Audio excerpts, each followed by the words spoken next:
আসসালামু আলাইকুম রহমতুল্লাহ বারাকাতুহু। রোজা অবস্থায় কি ইনহেলার নেওয়া যাবে? কিডনি ডায়ালাইসিস করা যাবে? রোজা অবস্থায় ইনহেলার নিলে রোজা নষ্ট হয়ে যাবে, রোজা ভেঙে যাবে। কারণ ইনহেলার হচ্ছে একটি তরল জাতীয় জিনিস, এটা শ্বাসনালীতে গেলে রোজা ভেঙে যাবে। আর যদি একেবারে ইনহেলার ছাড়া কোনো তার গত্যন্তর না থাকে, বাধ্য হয়ে তাকে ইনহেলার নিতেই হয়, তাহলে এই অবস্থায় ওই ব্যক্তির করণীয় হলো সে ইনহেলার নিবে এবং রমজানের দিন রমজানের সম্মানার্থে সে পানাহার বন্ধ রাখবে, পানাহার করবে না। তার রোজা হবে না, কিন্তু রোজার সম্মানার্থে সে পানাহারও করতে পারবে না। পরবর্তীতে সুস্থ হলে সে ওই রোজাটি কাজা করে নেবে। আর যদি বৃদ্ধ ব্যক্তি হয় যে সে পরবর্তীতে সুস্থ হওয়ার আর তার সম্ভাবনা নেই, তাহলে এই অবস্থায় তার প্রতিটি রোজার জন্য ফিদিয়া দিতে হবে।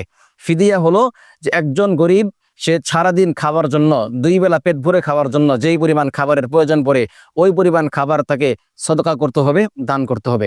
স্বাভাবিকভাবে এটি বর্তমানে হয়তো 100 টাকা থেকে 120 টাকা এরকম হবে। তো এই পরিমাণ টাকা তাকে সদকা করতে হবে। তাহলেই আশা করি ইনশাআল্লাহ সে ইনহেলার নিতে পারবে এবং সে এই রোজার দায় থেকে মুক্তি নিতে পারবে।